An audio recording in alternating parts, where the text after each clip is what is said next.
Bonjour, je reçois cette semaine Géraldine Mühlmann pour un traité d'histoire des idées politiques et Jean Garrigue, historien, pour une étude sur les hommes providentiels.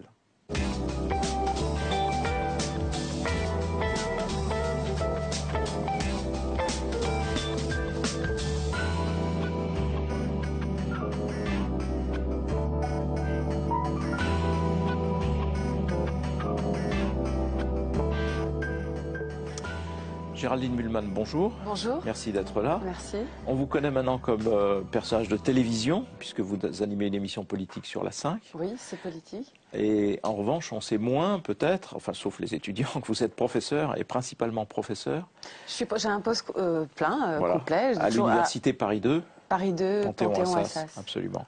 Et dans le cadre de ce professorat, donc vous avez participé à une œuvre collective qui est un traité d'histoire des idées politiques qui est édité dans la célèbre collection Thémis. C'est le manuel de tous les étudiants depuis 30 ans. Au PUF, oui. Voilà. Ouais. Et donc, au départ, c'est Évelyne Pizier, François Châtelet, Olivier Duhamel. Et c'est vous maintenant qui prenez le relais? Oui, il y a une sorte de filiation qui s'est faite. François Châtelet n'est plus là, mais Évelyne Pizier et Olivier Duhamel, il y a à peu près 2 ans, m'ont suggéré de refondre cette édition. Ils m'ont laissé le bébé, quoi. J'ai pu entièrement le refondre, le réécrire, le réactualiser pour ce qui est des anciens auteurs. Il y a des nouvelles études qui ont paru, et puis apporter des choses nouvelles sur l'époque contemporaine. Alors l'histoire des idées politiques, c'est une matière clé pour qui s'intéresse à l'histoire contemporaine, aux sciences politiques et puis à la vie de nos sociétés. On part de très très loin pour arriver évidemment au débat d'aujourd'hui. Alors on va se concentrer peut-être sur le dernier chapitre qui est le plus actuel et qui traite des débats encore une fois très contemporains, y compris ceux de la campagne présidentielle. C'est un chapitre intitulé «L'État frontière». Oui. Pourquoi est-ce que vous faites cette classification aujourd'hui? Qu'est-ce qui fait que la notion de frontière aujourd'hui est déterminante dans la vie des idées et donc dans la vie publique? Dans l'ensemble de cette histoire des idées politiques, on a suivi l'évolution de la notion d'État qui s'est créée à peu près à la fin du Moyen-Âge et qui a beaucoup évolué. Ça ne veut pas dire que nous soyons étatistes, mais simplement que c'est un bon outil pour aborder l'ensemble des débats de l'histoire de la pensée politique. Et puis à chaque fois, nous essayons de qualifier la nature du débat qui est en cours. En ce qui concerne la période, alors que j'appellerais post-11 septembre, je pense que la question, j'ai pris cette option, je pense que la question de l'État est revenue au centre, mais l'État protecteur et l'État aussi qui met des limites à une mondialisation qui fait peur. Et la question de la frontière dans sa porosité éventuelle ou au contraire avec les souhaits d'étanchéité qui sont aussi formulés, est un bon concept. Ce concept de frontière, d'ailleurs, il revient un petit peu dans la production éditoriale. Et il m'a semblé que c'était une expression qui permettait de faire droit à tout un ensemble de débats qui ont cours aujourd'hui dans la pensée politique contemporaine. C'est d'ailleurs un des problèmes de l'Union européenne. Oui, oui. Cette notion de frontière, d'abord, existe-t-elle? Doit-on en avoir une? Oui. Est-ce qu'elle s'arrête aux frontières de la Turquie, par exemple? Ça a été un des éléments clés du débat. Et puis les frontières internes à l'Union, le fait qu'on cherche les clauses du traité de Schengen pour de temps en temps refermer les frontières dans des moments compliqués, qui sont d'ailleurs liés aussi aux révolutions arabes, avec une arrivée d'immigrants à un moment donné. On a utilisé certaines clauses de Schengen pour refermer les frontières. Et puis, par ailleurs, la question de l'État régulateur, régulateur de l'économie, de la finance, pose tout de même la question des frontières entre lesquels il peut agir, parce que la fameuse taxe sur les transactions financières, bon, très bien, mais où? Et est-ce que si on l'a fait dans un pays, on ne risque pas d'aller faire fuir des capitaux et des financiers dans une autre place forte financière mondiale, etc., etc. Donc la question de la frontière, en fait, pose énormément de problèmes, sans parler même d'Internet, qui est le grand défi aux frontières et au désir de frontières qui est très fort aujourd'hui. L'Internet, c'est pas seulement la frontière d'ailleurs, parce que vous le montrez bien, il y a tout un sous-chapitre consacré à l'Internet. C'est d'abord, ça renvoie d'abord à une certaine idée de la liberté. Oui. Parce que l'Internet tel qu'il s'est forgé, au fond, il est l'enfant d'une conception américaine de la liberté. C'est-à-dire, c'est une conception première où la liberté est avant toute chose. Elle est supralégale, elle est au-dessus de toutes les lois d'encadrement. On n'a pas du tout cette culture-là. En France, la liberté, elle est d'abord encadrée, réglementée contrainte. Oui, ça vient de nos moments fondateurs, les deux révolutions, l'américaine et la française. À l'issue de la révolution américaine, il y a eu ce qu'on appelle le premier amendement que Madison a rédigé et qui disait qu'on n'avait pas le droit de faire des lois contre la liberté d'expression, façon de mettre la liberté d'expression au-dessus de toutes les lois. Alors après, il peut y avoir des procès, etc. Mais il n'y a pas de loi qui l'encadre. C'est pourquoi une loi Guesso, par exemple, serait inadmissible, impossible constitutionnellement aux États-Unis. En France, nous avons notre article 11, la Déclaration des droits de l'homme et du citoyen, qui dit au contraire que la liberté d'expression est reconnue, mais dans des limites fixées par la loi. Donc il peut y avoir des abus prévenus par la loi. Il y a cette éternelle notion en France d'ordre public. Absolument. Qui vient toujours limiter, contrarier et qui justifie toutes les réglementations. Oui, alors certaines sont, évidemment, il ne s'agit pas de prendre parti, certaines peuvent être justifiées. On peut avoir une vision plus limitative de la liberté d'expression en pensant que la loi peut intervenir, mais parfois, bien sûr, dans des moments historiques, y compris chez certains révolutionnaires qui militaient pour la liberté d'expression, une fois qu'ils ont été au pouvoir, ils ont bien utilisé l'idée de la loi et de l'encadrement en raison de l'ordre public, et tout d'un coup, la liberté d'expression était beaucoup plus encadrée. C'est la célèbre formule, pas de liberté pour les ennemis de la liberté. Oui, c'est un sujet très français. Absolument. Et l'Internet, on a vu tout de suite en France, d'ailleurs, les premières idées ont été comment réglementer, comment contrôler, comment... Oui, avec par ailleurs des questions très légitimes. Par exemple, je pense que la question des droits d'auteur, pour le coup, les Américains sont eux aussi très attachés à la propriété intellectuelle. Donc, ils ont aussi des problèmes entre leurs grands principes. D'ailleurs, il y a quand même une descente de police impressionnante pour démanteler Mega Upload, un site. Donc, ils ont quand même des moyens. Un site de téléchargement. Donc, la question se pose aussi. C'est un tournant aussi dans la République américaine. Mais elle se pose autrement. Chez nous, c'est tout de suite par la loi, avec éventuellement les impasses de la loi, parce qu'est-ce qu'elle est applicable, qui va-t-on sanctionner? La loi, un organisme pour réguler, pour faire respecter la loi, puis petit à petit s'installe tout un état-major, presque une bureaucratie, je veux dire, c'est une mécanique. Et puis surtout le rôle de l'administration, parce que ce que nous ont dit très vite les institutions européennes, de même que le Conseil constitutionnel sur la loi Hadopi, c'est qu'il fallait, pour l'ultime sanction, celle qui interdit l'accès à Internet, une décision judiciaire et non pas administrative, puisqu'il est question de droits fondamentaux, l'accès à l'espace public. Alors précisément, dans l'actualité, comment est-ce que vous raccrochez à votre réflexion dans ce traité d'histoire des idées politiques, comment vous raccrochez par exemple à la toute récente décision du Conseil constitutionnel sur la loi sur le génocide, plus exactement en réprimant la négation du génocide arménien? Parce que le Conseil constitutionnel met en avant justement la liberté d'expression pour justifier sa censure. Moi, ça m'a paru spontanément comme une sorte de tournant dans notre vision des choses, parce qu'on voyait revenir au premier plan, ce qui était rarement le cas, l'affirmation comme prééminente de la liberté d'expression. De là à ce qu'on ait un jour un premier amendement en France qui dise qu'on n'a pas du tout le droit de légiférer sur les questions de liberté d'expression, je pense que nous n'y sommes pas. Peut-être d'ailleurs n'est-ce pas souhaitable dans l'histoire de ce pays, ça c'est un autre sujet. Ce que je crois, c'est qu'en tout cas la parole, puisque j'ai une tête de chapitre qui s'appelle La parole, est un des grands enjeux de notre période contemporaine. Et là aussi, il y a un désir de frontière. On pourrait dire que dans les années 70, il y a une sorte de séquence historique où on voulait reculer les frontières, abolir les frontières. Ça se voit même dans l'imaginaire collectif des années 60, 70. Aujourd'hui, nous sommes dans un imaginaire plus inquiet. D'ailleurs, j'ai une tête de chapitre qui s'appelle La peur. La parole aussi fait peur et nous avons envie de mettre des repères et des frontières. Maintenant que ce désir de frontière ait du mal à aboutir, se heurte à des principes juridiques, suscite du débat. Il y a aussi tout un tas de débats. Il faut arrêter avec le politiquement correct, etc. Il y a tout un tas de débats autour de la parole. Je crois que nous sommes dedans et que le Conseil constitutionnel, qui est une institution comme toutes les institutions qui, dans son temps, elle est prise dans ce débat. Voilà. Donc le problème du génocide, en l'occurrence, c'est qu'il a été défini, reconnu par une loi française, et c'est une loi française qui était censée empêcher de le nier. Ça fait beaucoup de On peut faire remonter la loi références à la Guesso d'ailleurs, parce que la loi Guesso réprime le racisme, etc. Mais au nom de faits définis par un tribunal international, qui était le tribunal international de Nuremberg. Je ne sais pas si juridiquement cette distinction va tenir longtemps, mais pour l'instant elle est posée. C'est-à-dire dans un cas, ce sont des faits définis au-delà de la loi française, par un tribunal international Nuremberg. Dans l'autre cas, ça a été défini évidemment par plein de gens, le génocide arménien, mais notamment par la loi française. Donc la loi sanctionne quelque chose qu'elle définit.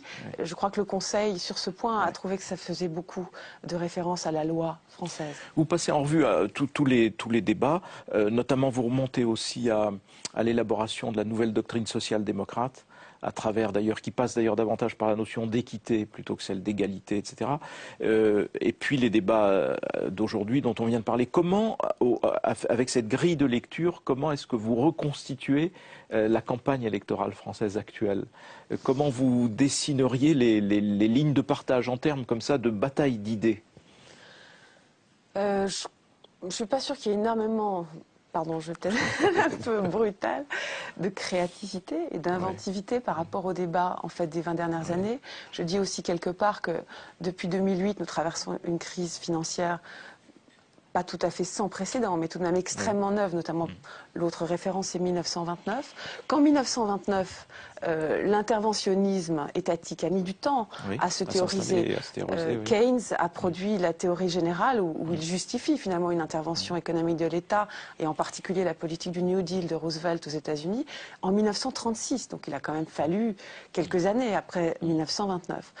On pourrait dire peut-être que après la crise de 2008, c'est peut-être en 2016 ou 2015 que nous aurons le grand théoricien du type d'intervention dont nous avons besoin. D'autant que nous ne sommes plus à l'époque de Keynes. Les frontières, pour le coup, même si nous souhaitons les fermer, ne sont plus tellement fermées. Nous avons des alliés. Qu'est-ce que c'est qu'une politique économique avec plusieurs États? Le supra-étatique va s'imposer comme outil. La régulation internationale est devenue quelque chose de très compliqué. Donc je pense que sur le plan des idées, nous avons beaucoup de mal à préciser ce que nous voulons tous, parce que droite et gauche, franchement, tous veulent réguler. Je ne vois plus aucun ultralibéral dans le paysage. Vous en voyez, vous? Des ultralibéraux qui ne veulent plus rien du tout, il y en a très très peu. Cela dit, ils se défendent quand même, parce que les réglementations sont mineures, malgré tout. Les régulations sont celles qui sont impulsées notamment par le G20, restent quelque chose de mineur et de marginal. Dans les débats aussi, il y a cette fameuse frontière, alors dont nous-mêmes on parle et on reparle sans arrêt, communautarisme contre... Voilà. Est-ce que ça vous paraît aussi une grille de lecture pertinente encore aujourd'hui dans la campagne, ou bien est-ce que les choses sont abordées autrement? Je pense qu'il y a une obsession de l'identité collective qui s'est installée depuis déjà une trentaine d'années dans le débat politique général, qu'il soit celui des acteurs ou celui des théoriciens, des philosophes, ce que j'ai appelé l'obsession du nous. Qui sommes-nous? Alors évidemment, il y a eu ce moment où on pensait beaucoup en termes de communauté, par exemple de valeurs, et puis la question de l'identité, à un moment donné, a glissé, et c'est pas non plus très récent, mais quelles sont nos origines, par exemple religieuses, et d'ailleurs c'est très frappant, mais dans l'histoire de la pensée, de la philosophie, il y a énormément de choses en ce moment qui nous disent, voilà, nous avons une grande dette à l'égard des grands systèmes religieux, l'Occident n'a peut-être même rien inventé. Très honnêtement, c'est pas du tout ce que je pense. Je pense que l'Occident a énormément inventé en sortant du religieux et a été incroyablement créatif, et je pense que ce discours de la dette permanente, qui n'est pas entièrement faux, mais qui est un peu total, est un discours qui a une stratégie aussi, de dire que le présent n'est qu'une petite déclinaison de notre grand passé glorieux. Je ne pense pas que ça fasse beaucoup de bien dans notre rapport à l'avenir. Mais c'est un fait, c'est un symptôme de notre Occident aujourd'hui, même si ce mot Occident, il faudrait le définir, il est très compliqué. Je crois aussi qu'il complique nos rapports avec le reste du monde. Mais l'obsession du nous, avec ses relents aussi identitaires et religieux, est une des nouveautés des 20-30 dernières années. Qu'on peut aussi relier en effet à la réaction face à la mondialisation et à ces phénomènes de repli dont vous parlez aussi, notamment, justement, vous l'abordez à l'instant, du retour du sacré.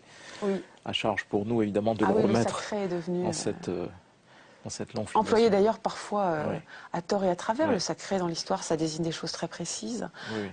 Voilà, maintenant tout est sacré. Et puis avec une utilisation politique immédiate, évidemment. Oui. Très flagrante aux États-Unis, moins chez nous, mais néanmoins quand même qui affleure beaucoup. Peut-être y a-t-il une peur du profane. Peut-être que ça caractérise bien notre époque où le profane, on se dit il n'y aura plus de valeur, c'est le relativisme, il faut qu'on trouve des nouvelles formes de sacralité. Je ne sais pas si c'est très utile, mais en tout cas c'est là, et mon travail était de le décrire en fait. En tout cas, même si on n'est plus étudiant, ou encore plus si on l'est, c'est intéressant de se référer à ce thémis, donc histoire des idées politiques. coécrit, enfin dont vous avez pris la suite après Evelyne Pizier, Olivier Duhamel, François Châtelet, Géraldine Mühlmann, donc Histoire des idées politiques. Merci. Merci de m'avoir reçu.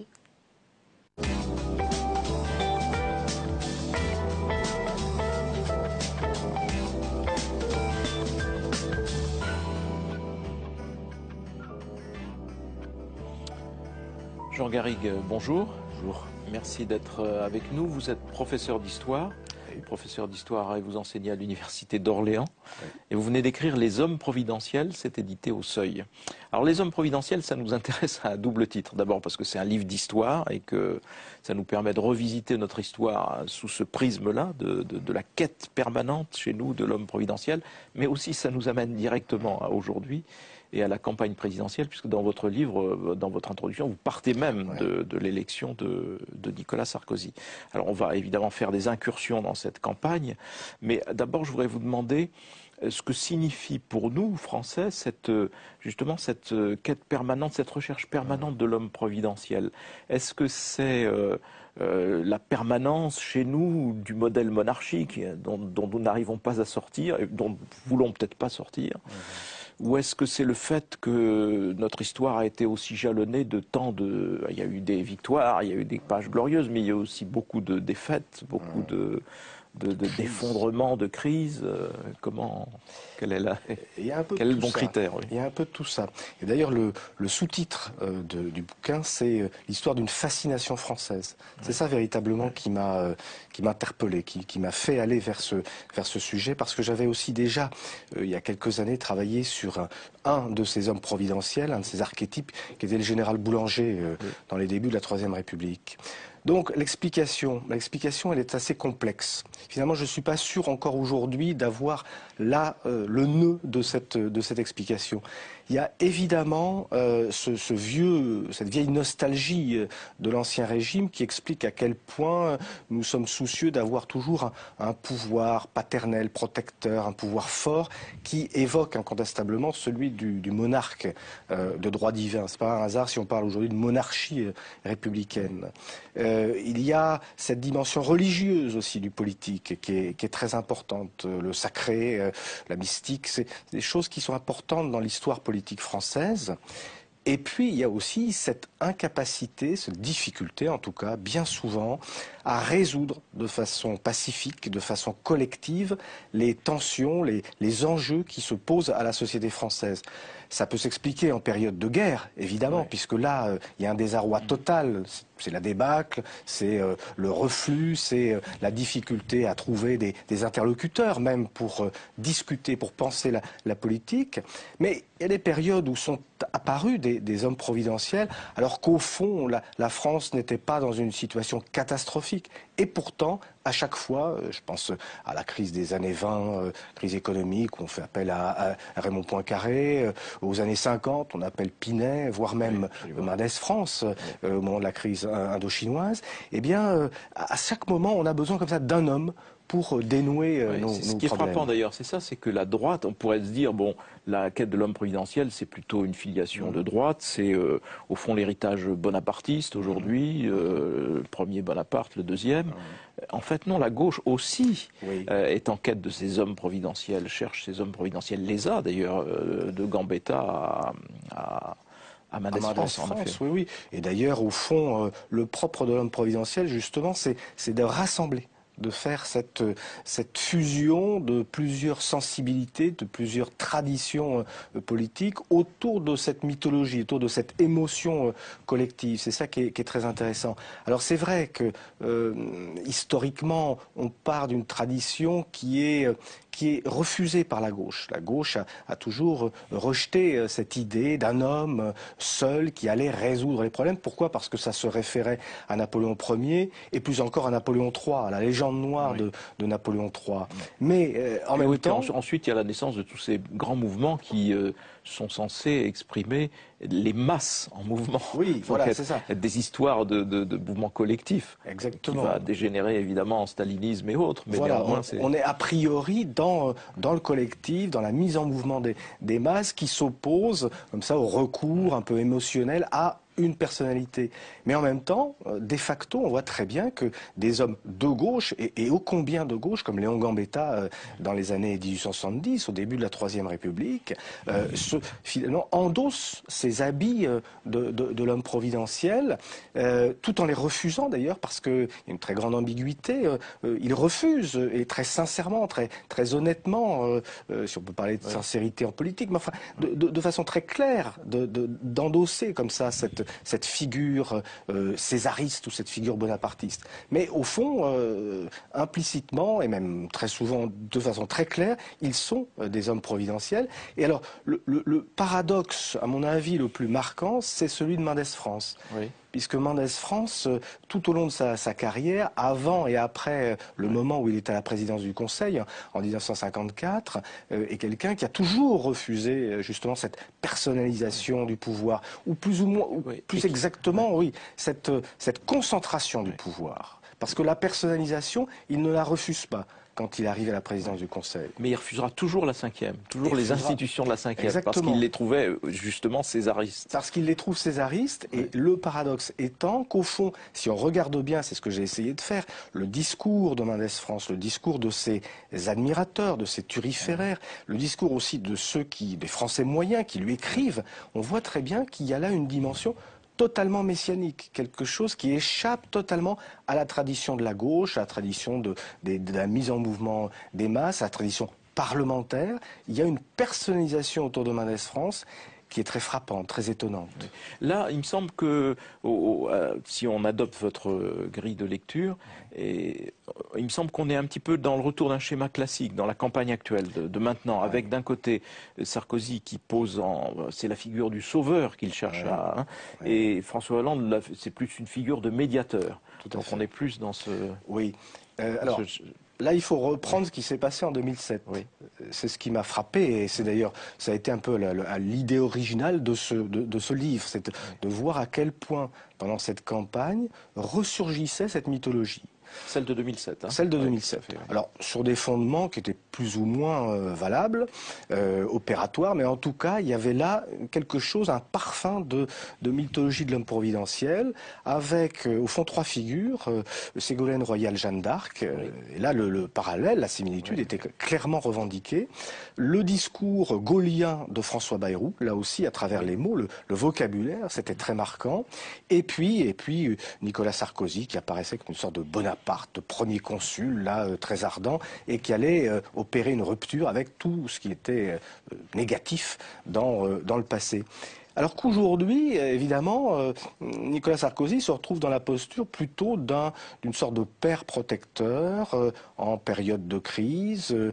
On pourrait parler de Cincinnatus, mais ce ne serait pas valable parce que Cincinnatus, c'est quelqu'un qui reste quelque temps pour résoudre une solution donnée.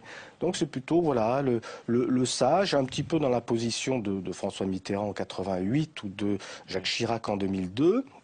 Mais il ne peut plus prétendre à être précisément l'homme de la rupture, l'homme de tous les changements. Au contraire, c'est l'homme d'une certaine continuité, l'homme qui rassure, l'homme qui rassemble, même si dans son discours, il y a les éléments d'un renouveau. Mais ça, c'est une autre histoire.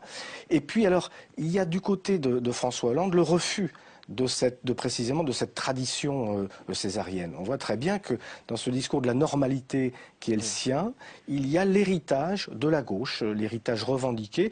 Quand je dis la gauche, l'héritage républicain en fait, autour de cette image d'une mise en mouvement collective, d'un dialogue entre les partenaires sociaux.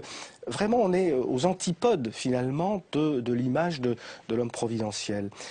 Peut-être aussi parce qu'il y a eu, dans cette campagne de 2012, en 2011, un premier homme providentiel, potentiel en tout cas, qui était Dominique Strauss-Kahn. Oui, absolument, qui était l'homme que l'on allait opposer à la crise. Voilà, celui qui avait pour lui l'extériorité, c'est toujours très important, ça c'est d'une manière ou d'une autre, même si vous appartenez à l'élite politico-économique, il faut être en situation d'extériorité par rapport à ces élites, afin d'incarner autre chose, afin d'incarner de façon plus ou moins rationnelle un ailleurs. Voilà.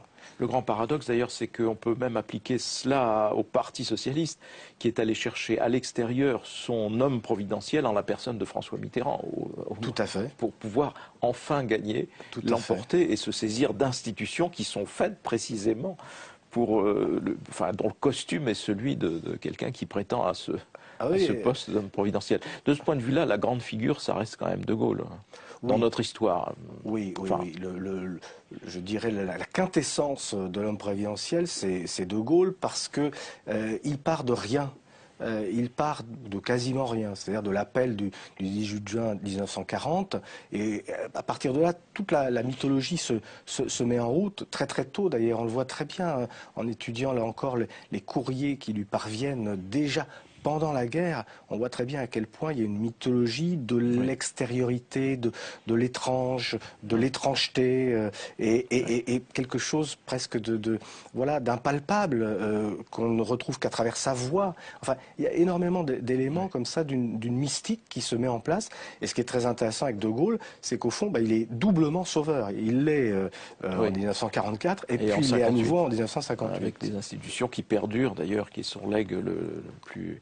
Mais ce que vous montrez bien aussi, et ce qui est toujours très étonnant, c'est qu'on ne peut pas séparer l'homme providentiel de la légende qu'il bâtit lui-même. Voilà. C'est-à-dire qu'au fond, on est un homme providentiel que si on arrive soi-même à écrire et à imposer sa propre légende. Alors évidemment, c'est Napoléon qui est l'archétype de cela, parce que dans la façon dont il raconte lui-même très tôt la campagne d'Italie, mais ensuite. Voilà. Mais on a ça avec De Gaulle aussi, avec De Gaulle, les mémoires de Gaulle, qui sont aujourd'hui au programme du bac, mais qui sont de sa plume et qui sont là, lui-même faisant sa propre statue. Voilà, il n'y a pas d'homme providentiel abouti sans une légende qui ait contribué à cette mythologie. Et comme vous le dites, ça commence avant même l'arrivée au pouvoir.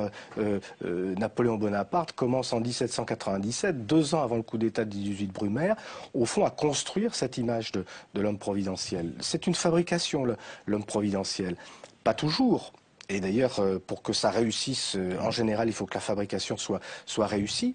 Et c'est d'ailleurs pour cela que j'étais parti, moi, du général Boulanger, parce qu'on avait là un personnage, bon, aujourd'hui, que peu de gens connaissent, mais qui, à l'époque, était là aussi un inconnu du grand public, et qui, en 2 ou 3 ans, par une campagne extrêmement habile au ministère de la Guerre, une campagne de coups d'éclat permanents, un peu comme l'a refait Nicolas Sarkozy, ministère de l'Intérieur, il y a quelques années, c'est forger véritablement une image comme ça, d'homme de la revanche sur l'Allemagne, et ensuite à coup de millions, puisqu'il était financé par les monarchistes, par l'argent des monarchistes, il a bâti véritablement cette image, cette posture d'homme providentiel. C'est assez fascinant. Qui n'a pas duré, hein. Lui a été... Alors lui ça n'a pas duré. Pourquoi ? Parce que l'homme providentiel qui réussit, c'est quand même quelqu'un qui propose un dessein.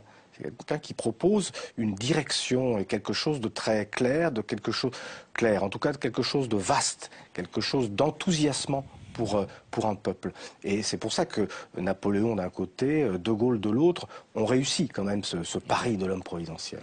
Bon, puis après il y a l'éternelle question de la rencontre avec des circonstances, hein, parce que ce sont les situations souvent... il se trouve ou non à la hauteur des circonstances. Ça, tout à fait. Personne ne peut le prévoir. C'est aussi un élément majeur et indispensable de cette mythologie de l'homme providentiel. Il faut être à un moment de crise. Alors cette crise, ça peut être une guerre, ça peut être une crise économique, mais il faut vraiment être là pour résoudre quelque chose qui apparaît à tous les autres comme irrésolvable, justement. En tout cas, pour relire notre histoire à travers ce prisme des hommes providentiels, qui nous permet de revisiter beaucoup de choses de façon très passionnante, et d'atterrir aujourd'hui, j'allais dire, ici et maintenant dans cette campagne présidentielle. Donc les hommes providentiels, c'est ce que vous avez écrit aux éditions du Seuil. Merci Jean Garrigue. Merci beaucoup. Et pour celles et ceux d'entre vous qui souhaitaient retrouver les propos de Géraldine Mühlmann et de Jean Garrigue, vous avez évidemment rendez-vous à tout moment sur publicsena.fr.